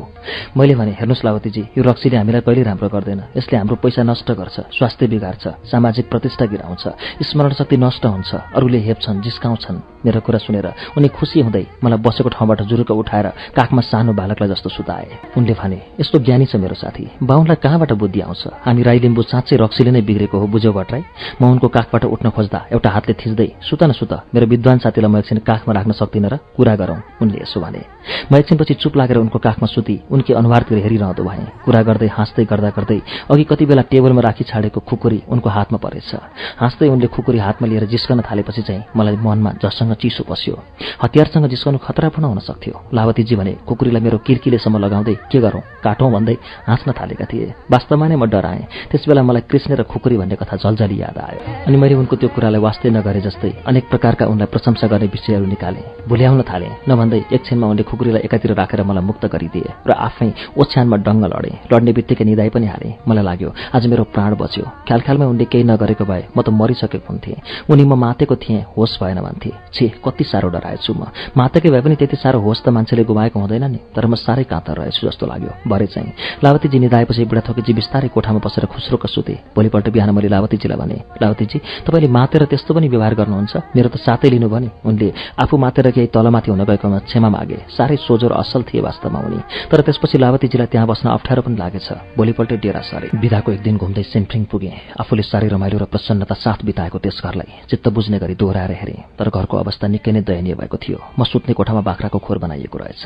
घर रुङ्न राखेको परिवारले घरको सामान्य चाकर पनि गरेको देखिएन। मन खिन्न भएर आयो। त्यत्तिकै उकालो लागे चुरेकाटीतिर। साथी पनि कसैलाई लगेको थिएन, किनकिन त्यो दिन एक्लै घुम्न मन लागेको थियो। तल कन्काई माई उसै गरी एकहोरो आवाज गरेर बगेको थियो। पारी सोयाङ, नयाँ बजार, नामसालिङ उस्तै देखिन्थ्यो। खोल्साहरूमा उत्तिसका पुराना बोटहरू मासिएका थिए र नयाँ हुर्कन लागेका देखिन्थे। छोटे कान्छा, रानी दिदी, बैदार दाई सबै पहिलाभन्दा निकै बुढा जस्ता भएका थिए। तर मलाई देखेर साह्रै खुसी भए। सबैले आफ्ना घरमा निम्ता गरे, तर मैले अर्कोपल्ट फेरि आउने भन्दै बिदा लिएँ। सिधै उकालो चढेँ राजमार्ग भेट्न। राजमार्ग लिएर पुग्न लाग्दा माथिबाट एउटा बुढो बुढो मान्छे ओह्रालो झर्दै थिए। निकै नजिकमा आइपुग्दासम्म मैले त्यति ध्यान दिएको थिएन, तर उनीले एक कान्लो मास्तिरबाट ठिङ्ग उभिएर अचम्बित हुँदै, अरे कृष्ण भाइ कताबाट भन्दा पो म जसँग भएँ। यसो हेरेको त मेरो अगाडि उभिएर कार्की दाई उही सधैँको जस्तो मुस्कान हाँसिरहेका थिए। मलाई देखेर उनका आँखा बलेका थिए, अनुहार फूल झैँ फक्रेको थियो, शरीरमा अर्कै खाले तरङ्ग फैलिए जस्तो लाग्यो। झन्डै 10 वर्ष अघिको समयपछि फर्केर आएर आफ्नै अगाडि ठिङ्ग उभिए जस्तो लाग्यो। एकाएक भावुक भएँ। कहिले नरिसाउने नझर्किने सहयोगी कार्की दाईसँग मैले 1 वर्ष एउटै भाँडाको भात खाएर बिताएको थिएँ। मैले एक प्रकार उनलाई अभिभावक जस्तो ठानेको थिएँ। अविवाहित यी कार्की दाई साह्रै अन्तर्मुखी थिए। दुवैजना डिलको ढुङ्गोमा बस्यौँ। वर्षौँपछि भेट भएको आत्मीयहरूको जस्तो अवस्था भयो दुवैको। मैले बिस्तारै आफ्ना सबै कुरा बताएँ। कार्की दाईले काम छोडेर हिँडेपछिको सिन्फ्रिङको बसाई, बैदार दाईसँगको बसाई अनि मधेस झरेपछिका सबै कुराहरू मेलैसँग बेली विस्तार लगाएर हाल कृषि विकास बैंक इलाममा कार्यरत रहेकोसम्म सबै बताएँ। मेरो उन्नतिको खबर सुनेर खुसी भए। आमा भाइ बहिनीहरूका बारेमा सोधे, मेरो विवाह, श्रीमती र बच्चाको बारेमा सोधे अनि मैले उनका बारेमा सोधे। उनले पनि आफ्नो जीवनको यो 10 वर्षको लामो बेली विस्तार लाए। उनले भने, बजे हिँडेपछि मलाई त्यो घरमा बस्नै मन लागेन। थाहै नभई त्यो घरभरि बजे नै बजे भरिए जस्तो भएको थियो मलाई। तपाईँले याद गर्नुभयो भएन, तर मलाई बजेको साह्रै माया लाग्न थालेको थियो। उनी रिसाउँदा पनि, खुसी हुँदा पनि मलाई आनन्द लाग्थ्यो। मेरो बजेका लागि आफूले कमाएको पैसा पनि निकै खर्च गरेँ। मैले आफ्नो मनको कुरा भन्न त सकेको थिएन, तर मलाई लाग्छ बजेले पनि म प्रति राम्रो विचार राखेकी थिइन्। उनी मलाई खुसी राख्न प्रयत्न गर्थिन्। खानेकुरा बनाउन दिँदा पनि मेरा लागि पहिले छुट्याएर अलगै राखेको हुन्थ्यो। उमेरदार थियौँ दुवैजना। बाजेसँग फेरि भेट हुने आशा बजेले त्यागिसकेकी थिइन्। यत्रो लामो जीवन अब यसै गरी कसरी काट्ने होला भन्थिन् कहिलेकाहीँ मसँग, तर मनभरि भए पनि मुखले उनलाई आफ्नो इच्छा बताउन सकिन। त्यत्तिकैमा गाउँमा हल्ला चल्यो। त्यो हल्लाले बजैलाई पनि अप्ठ्यारो परेको थियो। त्यो हल्ला चलाउने सबै काम आताको थियो। सबैले आताको कुरो पत्याए। एक दिन बजैले एकान्तमा रुँदै मसँग गाउँमा चलेको हल्ला सुनाइन्। मैले उनको कुरा सुनि मात्र रहेँ, त्यसको कुनै जवाफ दिइनँ। बजैले रिसाएर त्यो दिन मलाई हातले धकेलिन्। मेरो शरीर सिरिङ्ग भएर आयो, तर त्यसको प्रत्युत्तरमा केही पनि गर्न सकिनँ। बजै एकदमै भुतभुताउँदै रिसाउँदै गइन्। त्यसको केही दिनपछि नै दशैंको छेक मधेस जाने कुरा भयो। हामीसँगै नै मधेस गयौँ। बाटामा तपाईँ र जमुनाबाट अघिपछि परेका बेला बजै र मेरा धेरै कुरा भए। मैले अब हाम्रो फेरि भेट हुँदैन होला भने बजैले किन हुँदैन, तपाईँ मधेस आउनु, हाम्रो भेट हुन्छ, सल्लाह गर्नुपर्छ भनेकी थिइन्। कस्तो सल्लाह भनेकी थिइन् बजैले थाहा भएन मलाई। आसाम तेजपुरका कुराहरू पनि गरेकी थिइन्। एकपल्ट त्यता जान मन लागेको पनि सुनाएकी थिइन्। मधेसबाट छुट्टिएर हिँड्नु पर्दा मलाई साह्रै गाह्रो परेको थियो। मुखले केही भन्न नसके पनि मलाई विश्वास थियो बजैलाई पनि मसँग छुट्टिन मन थिएन। तर मलाई लाग्छ त्यसबेला मैले बजैलाई दरो आँट गरेर आफ्नो मनको कुरा भनेको भए धेरै सजिलो हुने थिएन। जीवनमा त्यस्तो नराम्रो गरी मन रोएको त मलाई थाहै थिएन। किन हो किन पहिला कहिले नदेखेकी मान्छेसँग एक वर्ष एउटै घरमा परिवार जस्तो भएर आफ्नै सीमाभित्र बस्दा मात्र पनि त्यस्तो माया किन लागेको थियो होला। मलाई आफ्नो शरीरको एउटा अङ्गै छुट्टिएर खसे जस्तो लागेको थियो। फर्केर यहाँ आएपछि पनि बजै नभएको त्यस घरमा मलाई एकछिन पनि बस्न मन लागेन। घरै अँध्यारो, आँगनै अँध्यारो, ती ढेकी, जाँतो, गाग्रो, रछ्यान सबमा म बजैलाई देख्थेँ। बजै बिनाको त्यो घर मलाई मसान जस्तो लाग्थ्यो। त्यही भएर मैले काम छोडेँ। काम छोडेपछि भएको जे जति पैसा थियो गोजीमा बोकेर मधेस चरेँ। तुतबारीमा बजै थिएनन्। विचार्नीमा गएँ, त्यहाँ पनि बजै थिएनन्। थाहा पाएँ बजै त दशैंपछि नै छोरीहरू लिएर आसाम पसिछन्। त्यो खबर सुन्नासाथ मन खङ्ग्रङ्ग भयो। शरीर त्यसै अप्ठ्यारो जस्तो भयो। विरक्त लागेर आयो। जतासुकैसम्म फैलिएको मधेस पनि चढ्नै नसकिने ठाडो उकालो भिर जस्तो लाग्यो। मधेस आउनु, भेट हुन्छ, सल्लाह गरौँला भन्थिन्। तर मलाई नफर्के उनी हिँडिसकिछ। के मन लाग्यो म आसाम जाने भएँ। धेरै मानिसहरू आसाम गएका र उतै घरबार गरेर बसेका कुरा मलाई थाहा थियो। एक मनले सोचेँ अब उतै जीवन बिताइदिने। यसपालि जसरी पनि बजैलाई भेटेर मनका कुरा भन्छु, विवाह गरौँ भन्छु, फकाउँछु, रिसाउँछु, घुर्क्याउँछु, रुन्छु, तर बजैलाई जसरी पनि बिहा गर्ने पार्छु भन्ने मनमा आयो। नभन्दै एक दिन न्यू जलपाइगुडीबाट म आसाम जाने रेलमा चढेँ। जीवनमा कहिले रेल नचढेको, तर मनले आँटेपछि सबै थोक सजिलो र सहज हुँदो रहेछ। तेजपुर भन्ने सुनेको थिएँ, सिधै तेजपुर पुगेँ। तर तेजपुर भनेको त एउटा जिल्लै पो रहेछ। अब कहाँ खोज्नु बजैलाई? त्यहाँ पुगेपछि मात्र म हराएँ। ब्रह्मपुत्र नदी आँखाले भ्याएसम्म फैलिरहेको देखिन्थ्यो। ढुङ्गा र पानी जहाजमा वारिपारी गर्थे मानिसहरू। नेपाली मान्छे पनि धेरै भेटिए। नेपाली जस्तो पनि लाग्यो। मनले हरेस खाएको थिएन। गोजीको पैसा सकिने लागेपछि एउटा गोठमा काम पाएँ। यता पनि वस्तुभावकै काम गरेको मान्छे। सजिलै काम थियो। खाना लगाउन र महिनामारी तलब थियो। 2 वर्ष जति त्यो गोठमा काम गरेँ। हरेक हप्ता छेउछाउका बजारहरूमा जान्थेँ, तर कहिल्यै बजैसँग भेट भएन। निराश भएर कमाएको अलिअलि पैसा बोकेर 2 वर्षपछि फर्केँ। तर फर्केर आउँदा साथमा औलो पनि सँगै लिएर आएछु। त्यसैले 2 महिना जति थले आयो। यता पनि आफ्नो भन्ने कोही र केही नभएको, मलाई समात्ने व्यवहार केही थिएन। जाँदा जाँदा पनि हुने, जे गर्दा पनि हुने। तर घुमीफेरी फेरि यहीँ आएँ। दैनिक रोजगारीमा काम गर्छु। बाजेले फेरि पनि तल घरमा बस्नु भनेको थियो, तर त्यहाँ जानै मन लागेन। कृष्ण भाइ, जीवनमा आफ्नो र परको भन्नु केही होइन रहेछ। मनले चाहेर जितेपछि जो पनि आफ्नो हुँदो रहेछ। गाउँमा कति केटीहरू थिए, कतिले बिहे गरौँ भनेर भनेका पनि थिए, तर ती कसैको कुरा नसुनी अविवाहित बसेको मलाई खै के भयो बजेसँग भेट भएपछि संसार प्राप्त भए जस्तो, आफैलाई भेटे जस्तो, जीवनमा उभिन पाए जस्तो लागेको थियो। अब त बुढो भइयो, शरीरमा पहिला जस्तो ताकत पनि छैन। अलिकति उकालो चढ्दा सास बढ्छ, तर मन भने झन्झन कलिलो, झन्झन भावुक र झन्झन एक्लो अनुभव गर्न थालेको छ। जीवनमा कोही न कोही त साथी चाहिने रहेछ भन्ने लागेको छ, तर अब त त्यस्तो कुनै सम्भावना छैन। कार्की दाइका कुरा कुनै उपन्यासको पात्रले बोले जस्ता थिए। उनका कुरा सुनेर म पो भावुक भएछु। मलाई त्यस बेला कि बजै, जमुना, आता सबैको सम्झना आयो। आताले बेला बेला छड्के पाराले भन्थे, मिश्र बाजेले पनि भन्थे, तर मैले त्यति मतलब राखेको थिएन। बजैको मनको कुरा प्रष्ट थाहा नपाए पनि एउटा अविवाहित प्रौढ कार्की दाइको मनको कुरा सुन्दा मलाई आज साह्रै माया लागेर आएको थियो। समय निकै बितिसकेछ। मलाई बैंकमा भेट्न आउनु है भन्दै म बाटो लागेँ। उनी पनि ओह्रालै झरे। चुरेघाटीतिर जान मन लागेन। सरासर बाटो इलामतिर फर्केँ। हरेक 2-3 महिनामा म घर आइरहन्थेँ। बैंकमा पसिसकेपछि एकाएक घरको आर्थिक अवस्थामा ठूलो परिवर्तन आएको थियो। महिनाको 435 को जागिर खाइरहेको मेरो तलब 715 र भत्ता 100 गरी जम्मा 815 रुपैयाँ सञ्चयकोष काटेर बाँकी प्राप्त हुन्थ्यो। त्यसका अतिरिक्त औषधोपचार सापटी, सामाजिक सापटी भनेर 6-6 महिनाको अग्रिम तलब सापटी पाइन्थ्यो।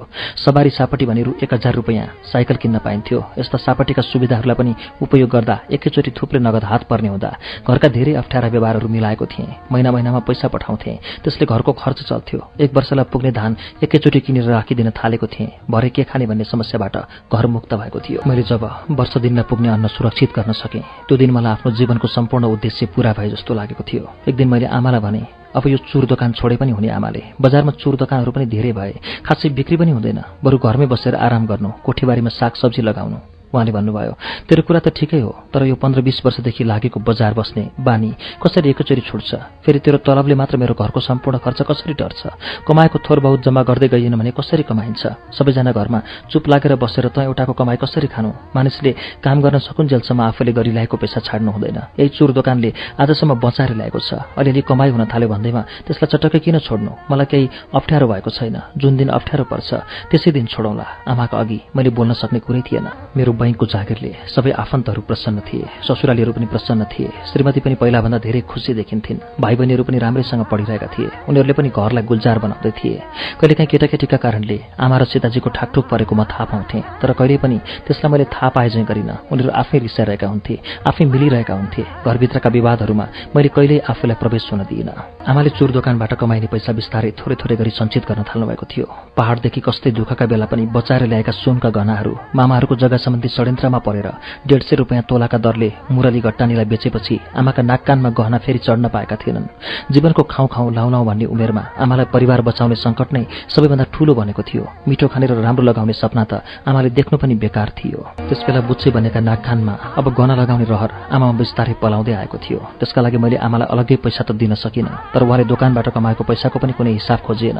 उहाँले सबैभन्दा पहिला कानमा लगाउने माडवारी बनाउनु भयो, बिस्तारै बुलाकी, फुली, औँठी आदि बनाउँदै जानुभयो। आमालाई पहेँलो गहनामा देख्दा मन प्रसन्न भएर आउँथ्यो।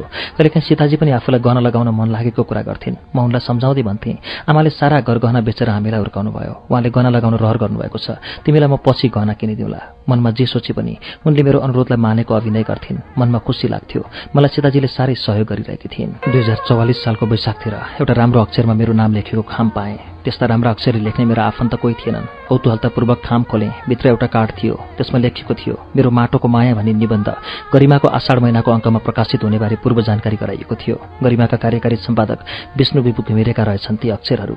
गरिमाले मेरो निबन्ध छाप्न लागेको समाचार सुनेर म यति प्रसन्न भएँ कि त्यसलाई व्यक्त गर्ने कुनै शब्द थिएनन्। 2039 सालदेखि प्रकाशन हुन थालेको गरिमा पत्रिका नेपाली साहित्यिक पत्रिका मध्ये सबैभन्दा उत्कृष्ट मानिन्थ्यो। गरिमामा रचना छापिनु भनेको एउटा स्थापित लेखक बन्नु भन्ने सबैले बुझ्थे। पछि 2039 सालदेखि साझा प्रकाशनबाट गरिमा मासिकको प्रकाशन प्रारम्भ भयो। कृष्णचन्द्र सिंह प्रधान सम्पादक रहेको त्यस पत्रिकाको कार्यकारी सम्पादकमा विष्णुदाई हुनुहुन्थ्यो। गरिमाको पहिलो अङ्क बाहेक मसँग प्राय सबै अङ्कहरू हालसम्म सुरक्षित छन्। विष्णुदाई कार्यकारी सम्पादक रहेको गरिमा पत्रिकामा मैले सुरुदेखि नै रचनाहरू पठाउन थालेँ। कहिले कविता, कहिले कथा, कहिले निबन्ध पठाइरहेँ, तर ती कुनै पनि छापिँदैन थिए। गरिमामा रचनाहरू छापिए पनि नछापिए पनि पठाउन भने कहिले छोडिनँ मैले। त्यो दिन विष्णुदाईका हस्ताक्षरमा लेखेको कार्ड पाएपछि मलाई ठूलो परीक्षा उत्तीर्ण भए जस्तो लाग्यो। गत दशैंमा दुबसु घर आएका बेला उनले मेरो निबन्ध संग्रहको एउटा पाण्डुलिपि नै लिएर गएका थिए र काठमाडौँका विभिन्न पत्रपत्रिकाहरूमा छाप्न भने उनले लिएर गएको त्यो सिङ्गै खाता विष्णुदाईलाई दिएको छु भनी चिठीमा लेखेका थिए। त्यसै खाताभित्रबाट माटोको माया निबन्ध छाप्ने निर्णय भएको रहेछ। असारको गरिमामा माटोको माया भन्ने निबन्ध छापियो। नयाँ लेखकका रूपमा पढ्ने जति सबैले प्रशंसा गरे, बधाई दिए, हौसला बढाए। त्यस अङ्कलाई मैले अनमोल खजाना जस्तो चेपेर राखेँ। त्यसको 1 वर्षपछि 2045 असारमा बालक हराएको सूचना र 2045 फागुनमा चङ्गा शीर्षकका निबन्धहरू छापिए। लगातार गरिमाले निबन्धहरू छाप्न थालेपछि म पनि निबन्धकारमा दरिन थालेँ। 2044 सालको वैशाख 30 र 31 गते महानन्द पुरस्कार भव्यताका साथ पहिलोपल्ट वितरण गर्ने कार्यक्रम नेपाल साहित्य विकास समितिले तय गरिसकेको थियो। त्यसको जानकारीसहित भवानी दाईले इलाममा मलाई चिठी लेख्नुभयो। चिठीमा भनिएको थियो यसपालिको पहिलो कार्यक्रम शनिश्चरीबाट सुरुवात गर्नुपर्ने र त्यसको लागि विशेष रूपमा मैले पनि पहल गर्नुपर्ने। त्यो पत्र पाउनासाथ म झापा झरेँ। शनिश्चरीमा त्यो कार्यक्रम आयोजना गर्ने आँट सरोज ओली र मलाई देखेरै गर्नुभएको थियो भवानी दाईले। दुर्गाप्रसाद खरेलको अध्यक्षतामा एक महानन्द पुरस्कार वितरण समारोह समितिको स्थापना गरियो। कार्यक्रम सम्पन्न गर्न विभिन्न प्रकारका आर्थिक सहयोगको अभियान चालियो। कार्यक्रममा नेपाल र भारतका प्रतिष्ठित साहित्यकारहरूलाई निमन्त्रणा पठाइयो। भवानी घिमिरे नेपाल भारत दुवैतिर उत्तिकै परिचित र लोकप्रिय रहेकाले उहाँकै निर्देशनमा निमन्त्रणाहरू गए। 3 दिनसम्म भव्यताका साथ सम्पन्न हुने भनिएको त्यस कार्यक्रमका लागि प्रमुख अतिथि हुनुहुन्थ्यो कविवर केदारमान व्यथित। देशविदेशका नेपाली साहित्यकारहरूको भव्य उपस्थितिका बीच 2044 वैशाख 30 गते बिहान एक विशाल जुलुसले बाजागाजा, नाचगान, कविता वाचन, प्ले कार्ड आदिका साथ बजार परिक्रमा गरी महाकवि देवकोटाको शालिगमा माल्यार्पण गरी शनिश्चरी माविको प्राङ्गणमा भेला भयो। त्यो वर्षको पहिलो महानन्द मानन्द पुरस्कारका लागि पूर्व घोषित गरिएका थिए 2 जना प्रतिभा। मानन्द पुरस्कारलाई 2 भागमा बाँडिएको थियो। प्रत्येक वर्ष 1 जना नवोदित र 1 जना स्थापित साहित्यकारले प्रोत्साहन तथा सम्मान स्वरूप सो पुरस्कार ग्रहण गर्नेछन्। यसै विधान अनुसार पहिलो वर्षको प्रोत्साहन पुरस्कार कवि दुर्गा दाहाललाई र सम्मान पुरस्कार स्वर्गीय विष्णु नवीनलाई दिने निर्णय भएको थियो। दुवै निर्णयहरू लोकप्रिय थिए।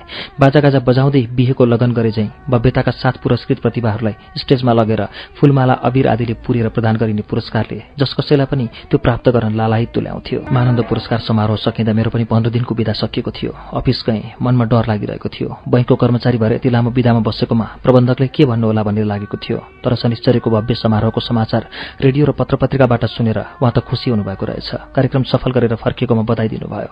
मन साह्रै प्रसन्न भयो। बैंकमा प्रवेश गरेको पहिलो कार्यालयका प्रबन्धक नै मेरा लागि शुभचिन्तक भेटे। त्यसबाट मलाई अझ ऊर्जा नै थपियो। उहाँले वास्तवमा मलाई एउटा खरदार स्तरको कर्मचारीका रूपमा होइन, राम्रो प्रतिभाका रूपमा हेर्नुहुन्थ्यो र उहाँको मप्रतिको दृष्टिकोणको दुरुपयोग पनि मबाट कहिल्यै भएन। कार्यालयको टेबल काम त मबाट सजिलो जति पनि हुन्थ्यो, तर फिल्ड भ्रमणको काम भने मेरा लागि साह्रै कठिन हुन्थ्यो। सानैदेखि मधेस झरियो, पहाडको उकालो ओह्रालो हिँड्ने बानी भएन। अलिकति उकालो हिँडे स्यास्या हुने, ओह्रालो हिँडे घुँडा काम्ने। तर आफ्नो असक्षमतालाई कहिल्यै व्यक्त गरिन। शरीरले नसके पनि मनले त्यससँग हार्न मन कहिल्यै भएन। भ्रमणको अनिवार्य व्यवस्था भएकाले सबलाई एक पल्ट कम्तीमा भ्रमणको पालो पुगोस्। गाउँ पनि घुम्छन्, अनुभव पनि हुन्छ, अलिअलि पैसा पनि पाउँछन् भन्ने साझा भावनाको विकास भयो बैंकभित्र। एक प्रकारको अघोषित अनिवार्यताभित्र परेर एकपल्ट मैले पनि 7 दिनको फिल्ड जानुपर्ने भयो। साङरुम्बा, सिद्धेथुम्का, सोयाक र चिसापानी 4वटा गाउँ पञ्चायतका ऋणीहरूसँग भेट गरी रकम असुल गर्नमा एक्लैलाई भ्रमण आदेश दिइयो। एक त पहाड कहिले नहिँडेको, त्यसमाथि ती कुनै ठाउँ देखेका थिएनन्। ऋणीहरूका नाम, ठेगाना र ऋण रकम तथा किस्ता र म्यादको विवरण टिपेर झोलामा 3-4वटा चाउचाउका प्याकेट, केही दबाईहरू बोकेर साङरुम्बातिर लागे। 2024 सालमा पहाडबाट बसाइ हिँडेर आएर पहिला डोको बिसाइएको ठाउँ नै त्यही साङरुम्बा थियो। किनकिन त्यो नाम सुन्दा मलाई एक किसिमको आनन्द आउँथ्यो। हुन त त्यसबेला हामी आएर बसेको ठाउँ साङरुम्बाको कुन भागमा कतापट्टि पर्थ्यो थाहा थिएन, र पनि त्यो नाम नै प्यारो थियो। तर फिल्ड हिँड्न थालेपछि भएको मेरो बिजोग देख्ने भने कोही भएन। उकालो 10 पाइला हिँडिसक्दा छाती फुट्ला जस्तो हुन्छ। उभिएर माथि हेऱ्यो, कहाँ हो कहाँ 7 दिनको टियो लिएर हिँडिएको छ। लगातार 7 मिनेट पनि हिँड्न सकिँदैन। किसान भेट्ने ओर्ने केही कुरा आएन। दिनभरि हिँडेर साङरुम्बा तरे। बेलुका जितपुरको एउटा घरमा बास बसियो। भोलिपल्ट बिहान उठेर हिँडे। दिनभरिमा सिद्धिथुम्का तरे। बेलुका सोयाकको एउटा घरमा बास बसे। बाटाका छेउछाउमा पर्ने किसानहरूसँग भेटघाट गर्दै दिनभरि हिँडे। बेलुका चिसापानीको एउटा गौतमका घरमा बास बसे। चिनाजानी परिचय हुँदा ससुराली घरमा पुगेछु। राम्रो मेजमानमा परे। भोलिपल्ट बिहान त्यही खाना खाएर त्यसै गरी बाटोको छेउछाउमा पर्ने किसानसँग कुरा गर्दै दिनभरि हिँडे। बेलुका चिलिमकोट चिया बगानमा बास बस्न पुगे। त्यतिबेला म जस्तै धेरै वर्ष शनिश्चरी माविमा अस्थायी जागिर खाई स्कुल छोडेर नेपाल चिया विकास निगममा काम गर्न थाल्नुभएको थियो मोहन ओली। त्यो रात उहाँसँगै बिताएँ। खुट्टा सुन्निएर टेकै नहुने भएका थिए। लगातार 5 दिनदेखि हिँडेको हिँडै थिएँ। सिधा हिँडेको भए ताप्लेजुङ पुगिन्थ्यो होला। भोलिपल्ट उठेर सरासर घर गएँ। बेलुका घरमा बास बसी भोलिपल्टको बसमा चढेर इलाम गएँ। भ्रमण प्रतिवेदनमा यही कुरा लेखेँ। स्टाफहरू, प्रबन्धक सबैजना हाँसे। मैले ढाँटिन, 1 रुपैयाँ पनि असुली गरिन। गत वर्षको पौषको खाताबन्दीको बोझदेखि म नियमित रूपमा अस्वस्थ थिएँ। त्यस भोजमा पियाएको रक्सीले मलाई दीर्घकालीन असर गरेको थियो। त्यही हिउँदमा मुखमा दुवैपट्टि बङ्गारा पलाउने क्रममा गिजो सुन्निएको 10-15 दिनसम्म राम्ररी खानेकुरा खान नसक्दा शरीर एकदम कमजोर बनेको थियो। मलाई पहिलेदेखि प्रेसर लोको समस्या रहेछ, तर त्यसको ज्ञान थिएन। चिसोले मलाई प्रत्यक्ष असर गर्न थाल्यो। एकैछिनमा शरीर लल्याक हुने, चिसो पसिना आउने, डर लाग्ने, रिङ्गटा लाग्ने हुन थाल्यो। मेरो अवस्था खराब देखेपछि योगराज सरले मेरो सरुवाको निम्ति अञ्चल कार्यालयमा बारम्बार सिफारिस गर्न थाल्नुभयो। 1 वर्ष नपुगी सरुवाको सिफारिस हुन थालेकाले अञ्चल कार्यालयले त्यसलाई त्यति महत्त्वका साथ हेरेन। हाम्रै समूहका केही साथीहरू केटी काण्डमा परेर भागाभाग भइरहेका थिए। अञ्चल कार्यालयले तिनीहरूलाई अनकन्टारतिर सरुवा गरिदिँदै थियो, तर मलाई त पहाडबाट मधेसमा झर्नु थियो। मधेसको सबैको नयाँ पोस्टिङ भएको हुँदा तुरुन्त सरुवा गर्ने अवस्था थिएन रहेछ। 2044 सालको तिहारपछि मङ्सिरमा फेरि एकपल्ट अश्वेज कार्यक्रम बन्यो। त्यसैको सिलसिलामा मेरो फिल्ड काज पर्यो, जमुना गाउँ पञ्चायत। यसपालि मलाई 1 हप्ताको लागि एउटै पञ्चायत दिइएको थियो। दार्जिलिङको सीमा क्षेत्रमा रहेको यो पञ्चायतमा ऋणी संख्या पनि धेरै थियो। खास गरी आलु खेतीमा ज्यादा ऋण लगानी भएको थियो।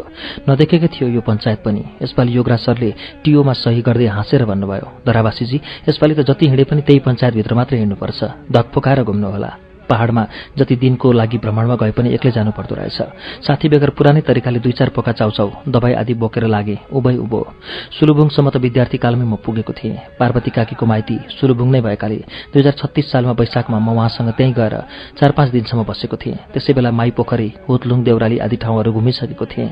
त्यसपछि पनि माई पोखरी त धेरैपल्ट गइसकेको थिएँ। त्यहाँसम्म त सजिलै गइयो। तर अब सुलुबुङबाट ओह्रालो झर्दै माई खोलो तरेर पारिपट्टिको उकालो चढी यतैबाट छर्लङ्ग देखिने जमुनामा पुग्नुपर्ने थियो। घाम अस्ताउन लाग्दा म जमुना बजार पुगेँ। जमुना बजार माइखोलो तरेर अलिकति चढेपछि पुगिहालिँदो रहेछ। माइखोलालाई देखेर म छक्क परेको थिएँ। तल राजदुवालीमा आइपुग्दा संसारै थर्काएर तर्साउने, सुरुङ्गामा पुग्दा त सारा मधेस मेरै बगर मात्र हुनुपर्छ भनेर फुर्ती लगाउने, तर त्यही जमुनाको फेदमा त केही न केहीको मरण च्यासी सानो खोल्सो मात्र थियो। जमुनामा माइखोलो देख्नेहरूले राजदुवालीको माइखोलोलाई पत्याउँदैनन्। जमुना बजार निस्केर केही मानिसहरूसँग भेटघाट गर्दै म असुलीमा आएको छु, पैसा तयार गर्नु भन्दै पत्र दिँदै म उकालो चढिरहेँ। प्रधानपञ्च ओमकार भट्टराईका घरमा पुग्ने कार्यक्रम थियो। इलामका साहित्यकार स्वर्गीय माधव प्रसाद भट्टराईको घर पनि थियो त्यो। मैले माधव भट्टराईलाई नदेखेको भए पनि उहाँको बारेमा क्याम्पस पढ्दा साथीहरू कुरा गरिरहन्थे। इलाम क्याम्पसका प्राध्यापक माधव सर 2032 सालतिर झापा इलामको यात्रामा जीव दुर्घटनामा परि निधन हुनुभएको थियो। देख्दै चिन्दै नचिने पनि साहित्यकारको घरैमा आइपुग्न पाएकाले एक किसिमको खुसी थियो। भट्टराईहरूको ठूलो समाज छ त्यहाँ। चिसुङ्खे भट्टराईहरू हुन् जमुनाका सबै। वशिष्ठ गोत्रीय सबै भट्टराईहरू एउटै बाबुका सन्तान भए तापनि झाँगिँदै गएको परिवारबाट छुटिएर अलग अलग बस्दै गएपछि ठाउँ अनुसार भट्टराईहरूको शाखा विभिन्न नामले सम्बोधन हुँदै गयो। सिन्धुले, गामनाङ्गे, चिसुङ्खे र सालुके 4 शाखामा विभाजित छन् भट्टराईहरू। जेठो आगो सिन्धुलेपट्टिको म पर्थेँ, अर्थात् म साइला भाइहरूको गाउँमा पाहुना लाग्न पुगेको थिएँ। सारा भट्टराई गाउँ देख्दा त्यसै मनमा सादर लागेको थियो। प्रधानपञ्च ओमकार भट्टराईका घरमा साँझमा पुगेँ। उहाँले जमुना आउनु मेरैमा बस्नुपर्छ, म सारा गाउँ घुम्ने प्रबन्ध मिलाइदिन्छु भन्नुभएको थियो। बेलुका धेरै बेरसम्म बसेर सामाजिक, राजनैतिक, साहित्यिक गफहरू भए। भोलिपल्ट बिहान उहाँले 2 जना मानिसलाई गाउँ घुम्न पठाउनु भएको थियो। 10 बजेदेखि त मानिसहरू प्रधानपञ्चका घरमा ओइरो लागे। त्यो दिनभरि आँगनमा बसेर रकम असुली गरेँ। मैले बोकेको सूची अनुसार त्यस भेगमा प्राय गाउँमा भएका सबै मानिसहरू आइसकेका थिए। अर्को दिन उहाँले एकजना मान्छे साथी लगाएर पारी इङ्ग्लातिर पठाइदिनु भयो। निकै माथि लेकमा एउटा शेर्पाका घरमा पुगियो। जाडो धुमधाम थियो। म जाँड रक्सी पनि नखाने, चिसो पनि खप्न नसक्ने, फेरि प्रेसर घट्ला जस्तो भयो। उनीहरूले मलाई स्वागत गर्दै भित्र हुले। चुलाकै छेउमा सिधा माथि गोरुको मासु सुकुटी पार्न झुन्ड्याइएको देखेँ। दिगमिग लागेर आयो। उनीहरूले त्यही तलको चुलोमा सकथोक पकाउँथे। तातो चिया, घिउ र नुन हालेर दिए, खाएँ। त्यसले त शरीरको चिसो सबै काट्दो रहेछ। कुरा भयो ती शेर्पाले मकै खेतीमा 5000 ऋण लिएका थिए। भाका नागिसकेको थियो। तिर्ने बारेमा उनले कुरा गरे। छोरो पारी गोर्खाल्यान्डमा लडाईँमा जागिर खान गएको छ। ऊ फर्केर आएपछि म पैसा लिएर आइहाल्छु। कति सजिलै उनले भनेका थिए, तर मलाई भने उनको कुरा सुनेर अचम्म र दुःख दुवै लाग्यो। स्वतन्त्र गोर्खाल्यान्डको आन्दोलन लडिरहेका थिए पारी दार्जिलिङमा नेपाली मूलका मानिसहरू। सुभाष घिसिङको नेतृत्वमा चलेको त्यस आन्दोलनले थुप्रै नेपाली जातिकै मानिसहरू मरिरहेका थिए। गोर्खाल्यान्डकै लडाईँ उनीहरूको आफ्नो लडाईँ थियो, तर हाम्रोतिरको बोर्डरका अधिकांश युवकहरू घिसिङको पक्षबाट लडाईँमा भागिन त्यता पसेका रहेछन्। धेरै मर्नेहरू त यतैका केटाहरू मरेछन्। मर्ने मरि गए, बाँच्नेहरूले लुटपाट गरेर फेला पारेको थोरबहुत जेथो लिएर आउँदा रहेछन्। नपढेका गाउँका बेरोजगार केटाहरूलाई बाबुआमाले नै राजी खुसीसँगै पठाउँदा पनि रहेछन्। शेर्पा बुढाले भने, सर नानी, तिमी मेरो छोरासँग मित लगा, तिमी मेरो मित छोरा भइस्। छोरा आएपछि म उसलाई लिई इलाम आउँछु। मैले त्यतिकै हुन्छ भनेर टाउको हल्लाइदिएँ, तर मेरो मन ज्यादै दुखिरहेको थियो। अर्काको स्वार्थका लागि, अर्काको आन्तरिक कलहका बीचमा हाम्रा मान्छेहरू अज्ञानतापूर्वक नै छिरेर मरिरहेका थिए। भारतले दार्जिलिङलाई गोर्खाल्यान्ड बनाए पनि नबनाए पनि हामीलाई के र, तर मरिरहेका रहेछन् हाम्रा मानिसहरू। त्यसैका निम्ति पारी इङ्ग्ला तरियो। प्रत्येक ऋणीले थोर बहुत पैसा बुझाउँथे, प्राय सबैले भारू बुझाउँथे। त्यो देख्दा मलाई लाग्यो त्यहाँका अधिकांश मान्छे निर्भर रहेछन् पारी भारतीय भूमिबाट। उनीहरूको किन्ने बजार र बेच्ने बजार दुवै उता, रोजगारीमा जाने पनि उतै। उता नेपालपट्टि त खाली भोट हाल्ने, नागरिकता बनाउने आदि मात्र।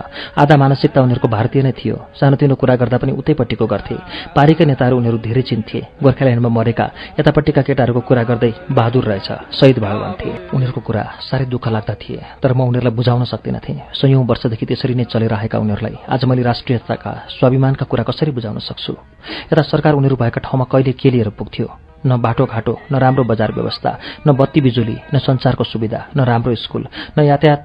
यताले तान्ने उनीहरूलाई त्यस्तो के थियो र? उता त सिमानासम्म नै पिच बाटो आएको थियो। सिमाना टेक्न साथ झलमल बिजुली बल्थ्यो, गाडी चढ्न पाइन्थ्यो। यताको माल उता लगेर बेच्दा डेढा भाउ पाइन्थ्यो। मलाई लाग्यो प्रत्येक सिमानाको मानसिकता यस्तै त होला नि देशैभरि। उत्ताकाहरू चीनतिरको भरमा, दक्षिणकाहरू भारतको भरमा, बीचका अलिकति मान्छेहरू नेपाली हुन खोज्दा रहेछन्। टेक्नै कठिन।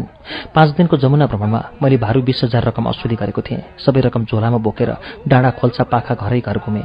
गाउँभरि हल्ला थियो। कृषि बैंकको कर्मचारी पैसा उठाउन गाउँ पसेको छ भन्ने, तर कुनै प्रकारको असुरक्षाको भावना आफूलाई पनि आएन। अरू कसैले सतर्क हुनुपर्छ पनि भन्नेनन्। मैले 20,000 भारू ल्याएर अफिसमा बुझाउँदा सबै छक्क परे। फिल्डबाट त्यत्रो रकम हतपत कसैले पनि असुल गरेर ल्याउँदा रहेनछन्। अघिल्लो पल्ट रित्तो फर्केको बदला तिरेछु मैले। सँगै अर्को खुसी पनि कार्यालयमा आएर मलाई पर्खेर बसिरहेको रहेछ। मेरो सरुवा शाखा भद्रपुरमा र शाखा भद्रपुरबाट कृष्णराज पोखरेलको सरुवा इलाममा भएको रहेछ। कृष्ण र म एकै दिन नियुक्ति भएका थियौँ। मेरो 1 नम्बर र उनको 2 नम्बरमा नाम निस्केको थियो। अत्यन्त मिलनसार साथी कृष्णले मेरो स्वास्थ्यको विषयमा गम्भीर भएर मेरा लागि उनले शाखा भद्रपुरबाट इलाम जान तयार भई म उनको ठाउँमा शाखा भद्रपुर सरुवा भएको थिएँ। म इलाम पुगिसक्दा सबैको मुख मुखमा मेरो सरुवाको समाचार थियो। सरुवाले म जति खुसी भए पनि इलामका साथीहरू भने खुसी थिएनन्। सबैभन्दा दुःखी भएका थिए मेरा सहवासी मित्र कमलेश तिवारी, दुर्गा भाइ र सानो केटो लेखनाथ। इलाम पुगेका केही दिनदेखि एउटै डेरामा बस्दै आएका तिवारीजी मलाई आफ्नै दाजु जस्तो मान्थे। उनलाई मैले आफूसँग राखेपछि इलामको मेरा सबै सम्पर्कमा उनी पनि आउन पाएका थिए। इलाम उनलाई पनि परदेश जस्तो लागेको थिएन। मेरो सरुवाको खबरले यी तीनैजना धेरै दुःखी भए। दुर्गा दाइको आफ्नै विदेशिने सम्भावना थियो। ऊ हिँडी लेखनाथलाई मैले पढाइदिन्थेँ भन्ने हाम्रो सल्लाह थियो। तिवारीलाई मैले नै कर गरेर दाङमा खुलेको कपास विकास परियोजनामा अधिकृतको आयोग भिड्न लगाएको थिएँ। इलामदेखि नै लीला दाहालको सिफारिस बोकेर दाङ पुगेका थिए तिवारीजी। उनको रिजल्ट राम्रै हुने सम्भावना थियो। उनी पनि चाँडै हिँड्न सक्थे। सबैको चाहना थियो मलाई छोडेर भाग्ने, तर उछिनेछु मैले नै सबैलाई। मेरो सरुवाको समाचारले इलामको साहित्यिक समाजले दुःख मनायो। 1.5 वर्षको मेरो इलाम बसाइको छोटो अवधिमा त्यहाँ हुन सकेको गतिविधि ऊर्जाशील थियो। विमल, विष्णु, धीरेन, मङ्केश, शिशिर, डम्बर, होम सबै साथीहरूले अरू केही समय सँगै बस्न पाएको हुन्थ्यो भने, तर फेरि उनीहरू सबैलाई मेरो स्वास्थ्य स्थितिबारे पनि थाहा थियो। राजेन्द्र सर र जुद्ध वैद्यले पनि यति चाँडै सरुवा गराएकोमा मसँग चित्त दुखाउनु भयो। नगर प्रतिभा विकास शाखा इलामले भव्य विदाई कार्यक्रम गर्यो। एउटा प्रशंसा पत्रसहित साहित्यिक भेलाको आयोजना भएको थियो। धर्मदाई, भरत भुर्तेल दुवैजना म हिँड्न लागेकोमा चिन्तित थिए। पछि भन्थे दुर्गा दाई, मलाई गाडी चढाएर फर्किसकेपछि साह्रै नराम्रो गरी रोए रे तिवारीजी। त्यो सुन्दा पछिसम्म पनि मेरो मनमा गाँठो परिरह्यो। आज तिवारीजी कहाँ छन् थाहा छैन। कपास विकास अधिकृतमा परीक्षा पास गरेर दाङ जाँदा मसँग शनिश्चरीमा एक रात बास बसेर बिदा भएका थिए। पछि कृषि शाखामा अधिकृत भएपछि धनकुटाबाट 2वटा पत्र पठाएका थिए। त्यसपछि हराएको मान्छे आजसम्म सम्पर्कमा छैनन्। दुर्गा दाई पनि त्यसको केही 6 महिनापछि 6 महिनाका लागि बेलायत गए। जाँदा एक रात मसँग बिताएका थिए। सानो केटो लेखु फेरि नामसालिङ फर्किएछ। मङ्सिर 5 गते म शाखा भद्रपुरमा हाजिर भएँ।